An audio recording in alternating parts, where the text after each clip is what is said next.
Hola, ¿qué tal? Bienvenidos a mi canal donde hablo de temas médicos. Yo soy el doctor Jesús Mauricio Olalde Abarca y he querido resumir algunos temas que son de utilidad para el examen nacional para aspirantes a residencias médicas, el ENARM, por lo cual he decidido crear esta sección en mi canal llamada Mi Resumen ENARM. Básicamente estoy haciendo una recopilación de la información más relevante basándome en guías de práctica clínica y algunas guías internacionales. En este video abordaremos el tema de parto. Por favor, apoya este canal con un me gusta, con tus comentarios y comparte este material interactivo con algún colega médico. Para este tema, imaginemos que estamos en la consulta y llega una paciente femenina de 25 años de edad. Antecedentes ginecobstétricos con una gestación 3, partos 2, con embarazo de 38.2 semanas de gestación, por fecha de última menstruación. Y ella misma en este seguimiento acude al servicio de urgencias por la salida de líquido transvaginal abundante con olor a cloro, así como escaso manchado hemático y presencia de 2 contracciones uterinas cada 10 minutos. ¿Qué camino tomaríamos con esta paciente considerando todos estos aspectos? Bueno, pues abordemos este tema para seguir la mejor conducta, tomar buenas decisiones y ver la importancia de este tema. Comencemos. Definición. ¿Qué es el parto? Bueno, el parto es el proceso mediante el cual el producto de la concepción y sus anexos son expulsados del organismo materno a través de las vías genitales. Para fines normativos de la norma oficial mexicana, admite como parto la expulsión del feto cuando pesa más de 500 gramos y la edad gestacional es mayor a 20 semanas. Y tenemos 5 definiciones: parto pretérmino, parto de término que se divide en tres: término temprano, término tardío y postérmino. ¿Qué es un parto pretérmino? Este se define a partir de la semana 20.1, es decir, 20 semanas, un día, a 36.6 de gestación o recién nacido con un peso mayor o igual a 500 gramos que respira o manifiesta signos de vida. El parto a término, vamos a primero hablar de el temprano, luego el que no tiene apellido y luego el tardío. El temprano entre la semana 37 y 38.6 de gestación. El parto a término es entre la semana 39 y 40.6 de gestación y el parto a término tardío entre la semana 41 y 41.6 de gestación, el parto posttérmino más allá de la semana 42 de gestación. Diagnóstico. ¿Cómo es el diagnóstico de parto? Pues primero tenemos que identificar las contracciones uterinas y que éstas sean regulares. Normalmente llegan a ser de 3 a 5 contracciones en 10 minutos.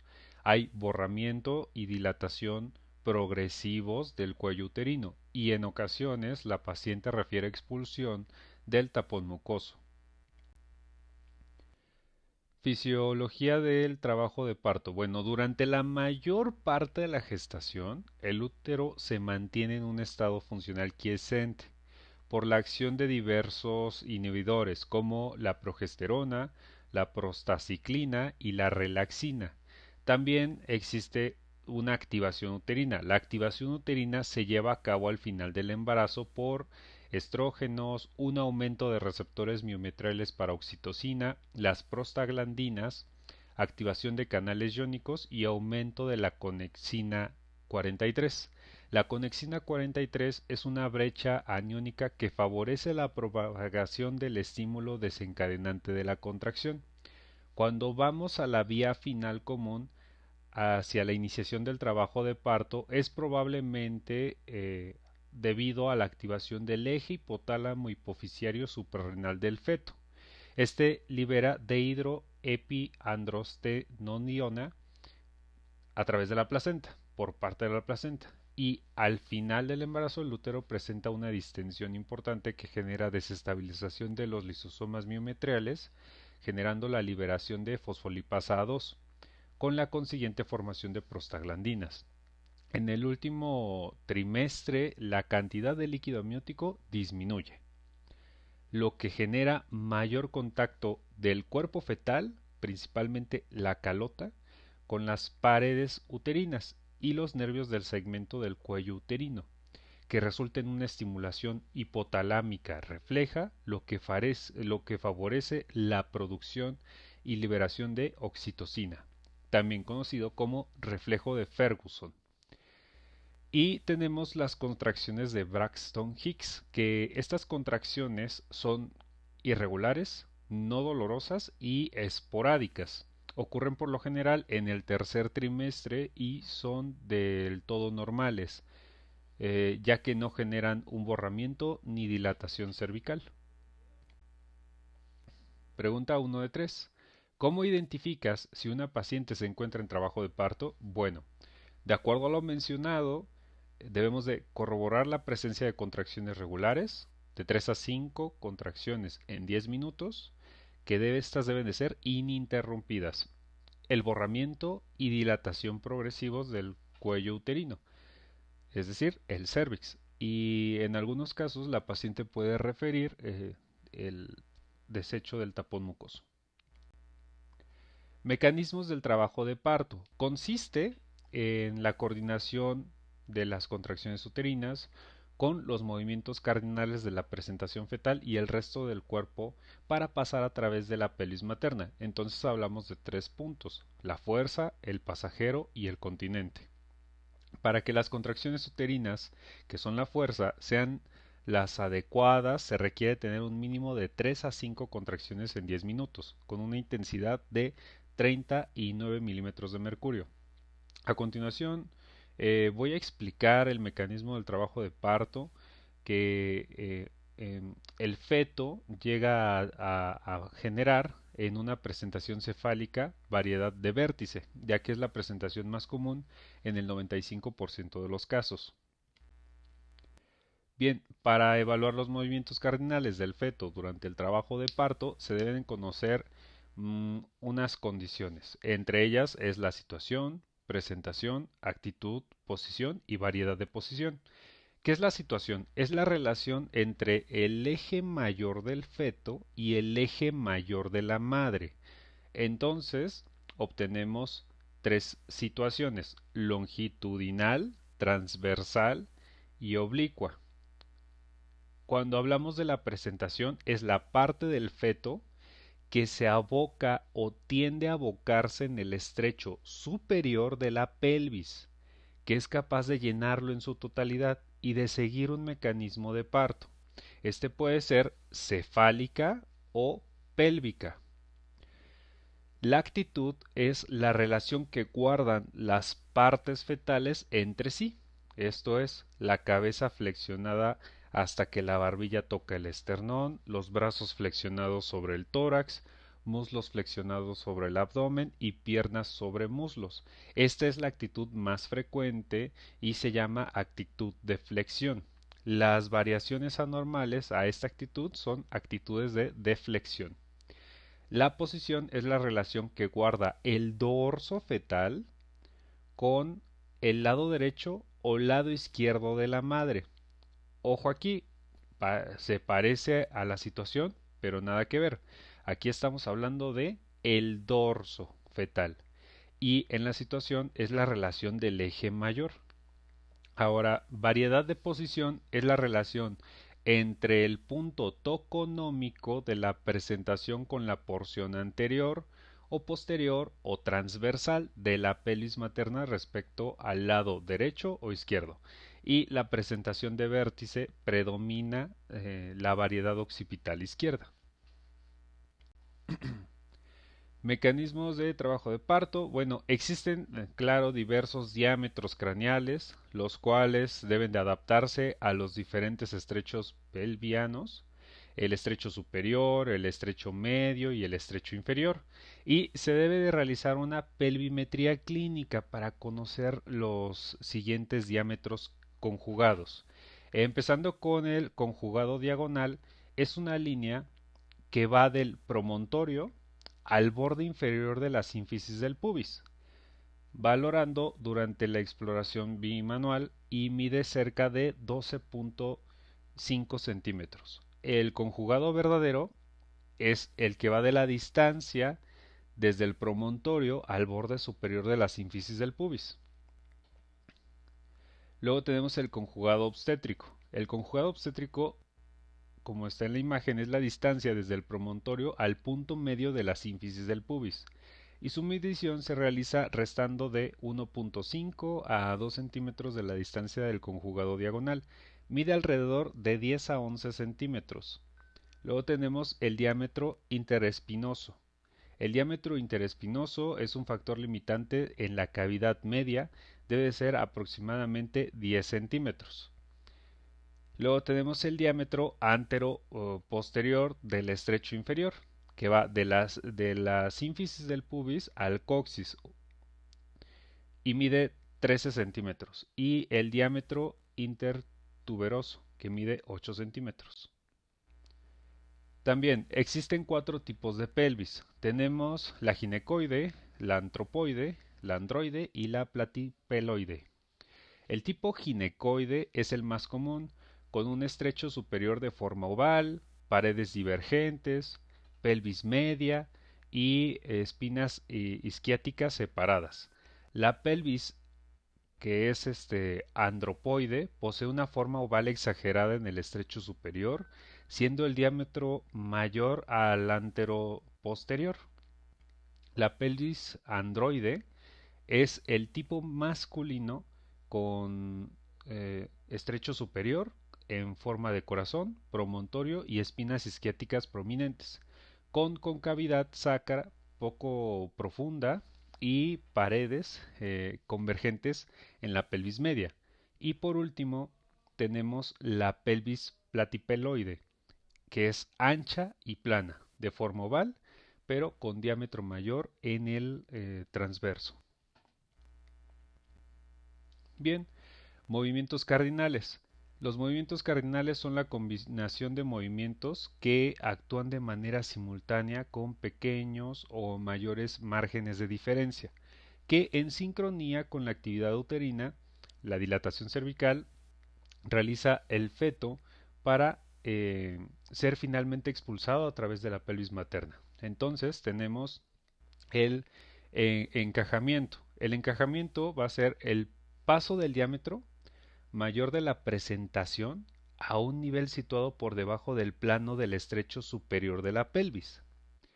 Luego tenemos el descenso. El descenso es el proceso mediante el cual el feto atraviesa la pelvis, es continuo y sincrónico con el resto. Luego viene la flexión, generada por el descenso del feto, por la forma ósea y la resistencia de los tejidos blandos del piso pélvico, permite la presentación del diámetro menor de la cabeza fetal y en condiciones normales el suboccipito magnático. Luego viene la rotación interna, que es el movimiento donde se realiza rotación de la presentación generalmente transversa a la posición anteroposterior. Luego viene la extensión. La extensión, una vez que el feto ha descendido hacia el introito vaginal, es generado por el contacto del occipucio fetal con el borde inferior de la sínfisis del pubis y se genera una curvatura hacia arriba. Luego viene la rotación externa o restitución, donde es el retorno de la cabeza fetal a la posición anatómicamente correcta en relación con el tronco fetal. Y el último punto, que es la expulsión. Posterior al nacimiento del polo cefálico, se libera el hombro anterior a nivel de la sínfisis del pubis y después el resto del cuerpo. Pregunta 2 de 3. ¿Cuáles son los movimientos cardinales del trabajo de parto en un feto en presentación cefálica de vértice? Los acabamos de mencionar. Es encajamiento, descenso, flexión, rotación interna, extensión, rotación externa o restitución y expulsión. Estadios del parto. Para el estudio del mecanismo del trabajo de parto se ha dividido en 4 estadios y la curva de Friedman es una gráfica del trabajo de parto sobre dilatación y descenso fetal que facilita el estudio de los estadios del parto.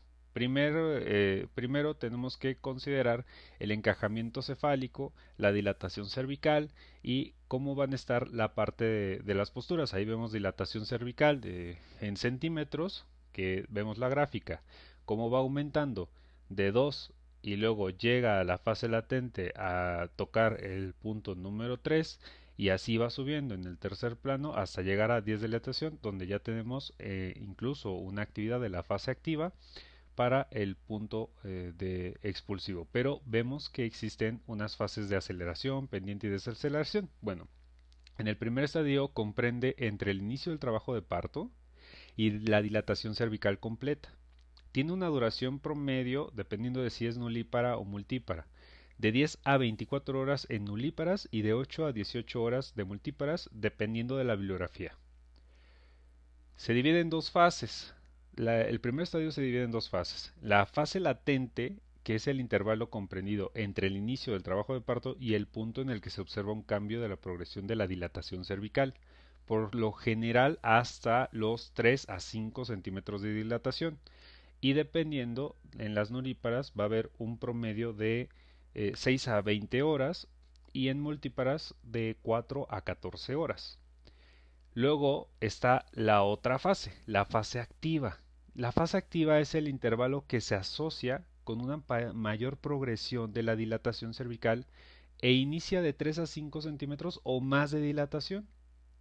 A su vez, esta se subdivide en la fase de aceleración, fase de máxima pendiente y la fase de desaceleración, donde ya la dilatación cervical promedio en nulíparas es de aproximadamente 1.2 centímetros hora y en multíparas 1.5 centímetros hora. Luego tenemos el segundo estadio, que comprende entre la dilatación cervical completa y el nacimiento del neonato. Luego el tercer estadio, que comprende a partir de la expulsión del recién nacido y el alumbramiento completo, es decir, la expulsión de la placenta, y este tiene una duración en minutos. Y el cuarto estadio, que comprende posterior al alumbramiento revisión instrumentada de la vagina para descartar desgarros y la primera hora del puerperio inmediato. Aquí están los estadios del parto en resumen, ¿no? Entonces, el primer estadio, dependiendo de si es nulípara o multípara, va a durar de 10 a 24 horas en el primer caso y en el segundo caso de 8 a 18 horas. Se divide en dos fases, fase latente y fase activa. Características, bueno, la dilatación cervical en la fase latente es de 3 a 5 centímetros y la duración en nulíparas es de 6 a 20 horas, en multíparas de 4 a 14 horas. La fase activa de 3 a 5 centímetros o más, donde tenemos una fase de aceleración, fase máxima pendiente y fase de desaceleración. La dilatación promedio en nulíparas es de 1.2 centímetros hora y multíparas 1.5 centímetros hora. Luego tenemos el segundo estadio, donde hay dilatación cervical completa y el nacimiento. Tercer estadio, que es la continuación, sería expulsión del recién nacido y el alumbramiento completo con una duración de 30 minutos aproximadamente. Y el cuarto estadio sería posterior al alumbramiento, donde hay que realizar la revisión instrumentada vaginal para descartar desgarros, la primera hora del puerperio inmediato. Atención del parto. Bueno, para la atención del parto, primero es importante, como en todo paciente, realizar una revisión en la historia clínica prenatal dirigida a la duración de la actividad uterina, pérdidas transvaginales, movimientos fetales, sintomatología geniturinaria, neurovegetativa o datos de encefalopatía hipertensiva. En la exploración física tiene que ser muy minuciosa. Primero se deben valorar los signos vitales, la altura del fondo uterino, es importante porque nos permite estimar un peso fetal mediante el índice de Johnson, que se calcula como libre o intrapélvico. Si está libre, es una fórmula de fondo uterino menos 12 por 155. Y cuando es intrapélvico es fondo uterino menos 11 por 155. Estimando aquí el peso. Y estimando el peso va más menos 375 gramos. Luego están las maniobras de Leopold. Las maniobras de Leopold son 4. En la primera sirve para identificar el polo fetal que se encuentra ocupando el fondo uterino. La segunda, con las manos del médico o del profesional de la salud a los costados del abdomen materno, se identifica la localización del dorso fetal y se conoce la situación. La tercera maniobra se identifica la parte del feto que está ocupando la parte inferior del abdomen. Si llegas a sentir como tal un peloteo, sabemos que es la cabeza y se puede inferir la presentación. Y la cuarta se realizan con las manos al costado del abdomen hacia el pubis materno y se percibe la presentación fetal, si está encajada o está fuera.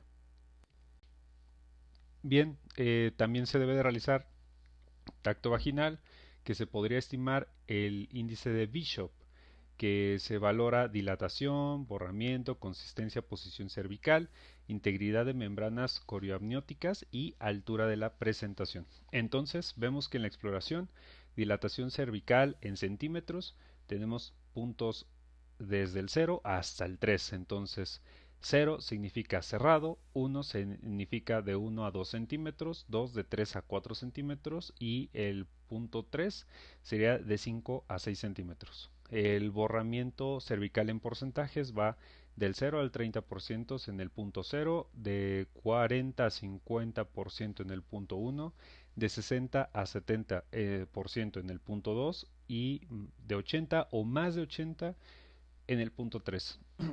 Luego viene la altura de la parte de presentación, que puede ser menos 3 en el punto 0, menos 1 y menos 2 en el punto 1, 0 en el punto 2 y más 1 y más 2 en el punto 3.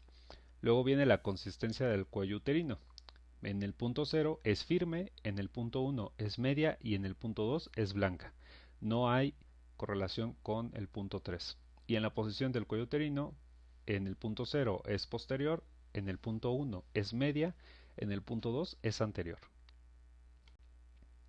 Bueno, en la actualidad la definición de los planos de Hodge está en desuso.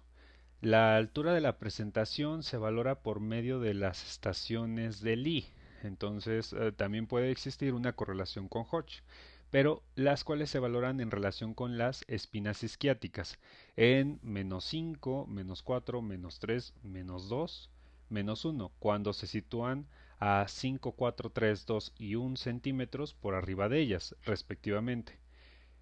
La estación 0 es cuando la parte de la presentación se ubica a nivel de las espinas isquiáticas y las estaciones más 1, más 2, más 3, más 4 y más 5 cuando se encuentran a 1, 2, 3, 4, 5 centímetros por debajo de las espinas. Entonces la estación más 5 corresponde a la parte de la presentación fetal que se observa a nivel del introito vaginal. Y una vez que la paciente ingresa a la unidad tocoquirúrgica por presentar trabajo de parto, se deberán tomar las consideraciones según el periodo en el que se encuentre, puede ser primero, segundo, tercer periodo. Primer periodo se debe de realizar de forma general ayuno, evacuación de la ámpula rectal, siempre que la presentación no esté descendida o haya una dilatación no muy avanzada. Debe de existir el rasurado de regiones vulvoperineales, púbica y suprapúbica, lavado y antisepsia de las mismas regiones con solución antiséptica, posición en decúbito lateral izquierdo y semifowler de preferencia, vigilar signos vitales y pérdidas transvaginales. Luego está la regularidad de la contractilidad uterina y la frecuencia cardíaca fetal. Esto también va de acuerdo a la normatividad, normas oficial mexicana, que en la fase latente cada hora debe de ser tomada, al igual que en la fase activa en el primer periodo cada 30 minutos, en el segundo periodo cada 15 minutos. En embarazos de alto riesgo se realiza un monitoreo de la frecuencia cardíaca fetal cada 30 minutos, en fase latente en el primer periodo cada 15 minutos y en el segundo periodo cada 5 minutos. Y valorar las condiciones cervicales cada hora del trabajo de parto en fase activa en relación con la curva de Friedman, amniorexis cuando el cervix tenga una dilatación de 4 centímetros o mayor previo a bloqueo peridural.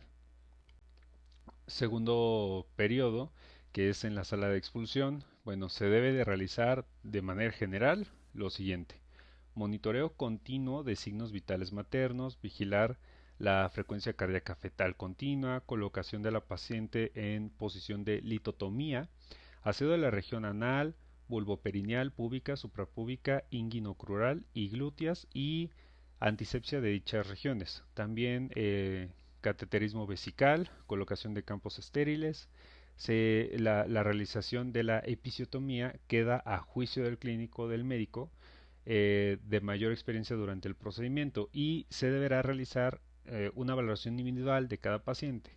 Si la paciente no tiene analgesia obstétrica, se deberá infiltrar con lidocaína máximo 20 mililitros, meticaína a 1.5%, mepivacaína a 1% o novocaína a 1.5%. Después de realizar la episiotomía medio lateral o media, durante la contracción uterina o distensión peritoneal, se deberá controlar el desprendimiento de la cabeza fetal. Y para permitir la deflexión progresiva. Entonces, después de realizar la episiotomía, ¿no? Que puede ser media, lateral o media, durante la contracción uterina y la distensión perineal se deberá controlar entonces el desprendimiento de la cabeza fetal para permitir deflexión progresiva y paulatina mediante la maniobra de Ritgen. Ritgen original o modificada, que es cuando la cabeza abre el introito vaginal hasta un diámetro de 5 centímetros o más.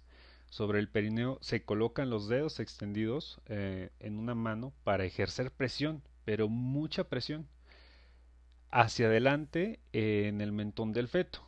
Y la otra mano realiza presión suave contra el occipucio, lo que controla su expulsión. Y esto es una medida de protección para que evitemos desgarres. Entonces, una vez expulsada la cabeza del feto, se deberá aspirar cavidad oral y fosas nasales, facilitar la restitución y rotación externa, esto es ayudando al desprendimiento del hombro anterior con movimientos delicados de descenso de la cabeza y posterior desprendimiento del resto del cuerpo, siempre con protección perineal y del recién nacido, para evitar desgarros, para evitar caídas. En caso de que haya circular de cordón, se deberá realizar deslizamiento suave sobre el hombro o la cabeza. Si el cordón está tenso, debe de pinzarse y seccionarse en ese momento. Pero normalmente está fácil de retirar. Entonces, una vez expulsado el recién nacido, este se deberá de colocar en posición horizontal con el polo cefálico hacia abajo en un plano inferior del abdomen materno y se pinza y se secciona el cordón umbilical y se entrega al pediatra o neonatólogo para la reanimación neonatal. Ya tendremos un video para hablar sobre eso. Pregunta 3 de 3. ¿Qué diferencias existen entre los dos tipos de alumbramiento? Bueno, cierto, hay dos tipos de alumbramiento, ¿no? El tipo de Schultz y el de Duncan. Entonces, el tipo de Schultz es el más común, es el que se presenta en el 80% de los casos. La placenta se inserta en el fondo uterino y el sangrado tiene esa característica, es al final de la expulsión, porque es la cara fetal la que está expuesta en Schultz. Y en el tipo de Duncan, la placenta se inserta en la porción lateral del cuerpo uterino y existe sangrado durante toda la expulsión por la cara materna. Entonces, en el tercer periodo, pues bueno, viene la extracción. Entonces, el cordón umbilical se debe de sostener con tracción suave y constante, realizando presión hacia la unión del segmento con el cuerpo uterino para evitar la inversión del mismo. Esta maniobra se llama maniobra de Brand-Andrews. Una vez realizando el alumbramiento tipo Schultz o Duncan, se deberá valorar la integridad de la placenta y realizar una revisión manual de la cavidad uterina hasta negativizar restos placentarios y corroborar el tono uterino adecuado. Después se realiza la revisión del cérvix, canal vaginal y perine. En caso de desgarros, laceraciones o episiotomía, se debe de proceder a su reparación. Y una vez terminado el procedimiento, se debe corroborar nuevamente tono uterino hemorragia transvaginal anormal, así como el estado hemodinámico de la paciente previo a su envío a la sala de recuperación. Y complicaciones, bueno, existen diversas complicaciones durante el trabajo de parto que se pueden presentar en cualquiera de los dos de los periodos previamente mencionados, ¿no? Aquí solo se menciona, pues como tal, las más frecuentes, ¿no? Las más relevantes de acuerdo a la estadística. Y pues tenemos aquí lo siguiente, ¿no? Distocia, parto pretérmino, accidentes de cordón umbilical, hemorragia obstétrica y otros, ¿no? La distocia es una anormalidad en el mecanismo de trabajo de parto que interfiere con la evolución fisiológica del mismo y se divide en distocia de contracción, de partes óseas, de partes blandas y de trabajo de parto prolongado. Cuando hablamos de trabajo con un parto pretérmino es antes de las 37 semanas de gestación. Cuando hablamos de accidente de cordón umbilical estamos hablando de que es procúbito, prolapso o prosidencia. Durante la tensión del parto que condiciona hemorragia obstétrica hay ciertos datos: hipotonía, atonía e inversión uterina, retención de restos placentarios, acretismo placentario, lesiones de tejido del canal de parto, alteraciones de la coagulación, y todos estos se denominan como las 4 Ts, que es tono, tejido, trauma y trombina o trastornos de la coagulación. Y hay otras complicaciones como la asfixia perinatal, complicaciones anestésicas o choque hipovolémico. Vaya, es un tema algo largo de lo que tenemos acostumbrado en el canal, pero bueno, sobre todo en esta sección, ya si revisas más videos te darás cuenta que nos hemos extendido en algunos otros temas, ¿no? Pero vaya que hemos acabado con este tema. Muchas gracias por tu atención. Suscríbete al canal, deja tu me gusta y comentarios. Si te gustó, no olvides compartir este material. Hasta el próximo video. Para mí, un gusto. Saludos, doctores.